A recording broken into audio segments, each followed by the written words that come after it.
En 2021, Nabila et son mari Thomas Vergara ont été victimes d'un cambriolage à Chantilly alors qu'ils célébraient leur mariage. Dans les colonnes du Parisien, un témoin raconte ce que sont devenus les bijoux de la star de télé-réalité. Le mardi 6 juillet 2021, Nabila et Thomas Vergara, qui étaient déjà mariés civilement, ont organisé une énorme fête dans le domaine de Chantilly afin de célébrer comme il se doit leur mariage, après plusieurs années d'amour. Un événement, filmé par les caméras d'Amazon Prime, qui avait beaucoup fait parler. Et malheureusement, le jour J, des individus sont entrés dans leur chambre d'hôtel pour tout retourner et tout dérober. Au total, le montant du préjudice est estimé à près de 150 000 €.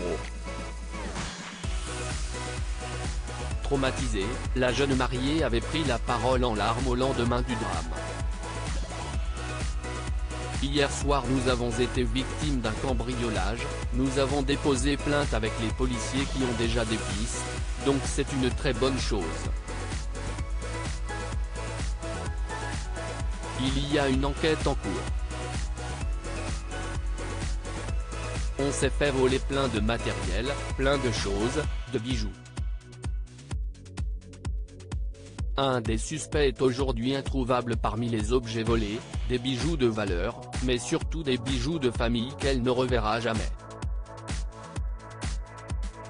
Selon les informations du Parisien, deux suspects, Mohamed B. et Samir K, 35 et 34 ans ont été renvoyés devant le tribunal correctionnel de Senlis. Les deux hommes avaient été filmés par les caméras de surveillance en train d'escalader le lieu.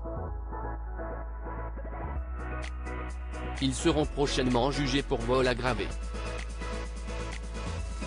Peu de temps après le cambriolage, Samir K s'est vanté un peu partout de ce qu'il avait fait, comme le révèle un habitant de Creil qui le qualifie d'idiot.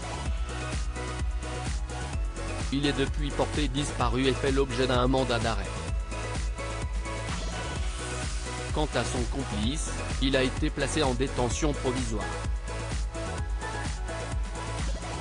Toutefois, malgré les preuves accablantes, il continue de nier les faits. Les bijoux de Nabila?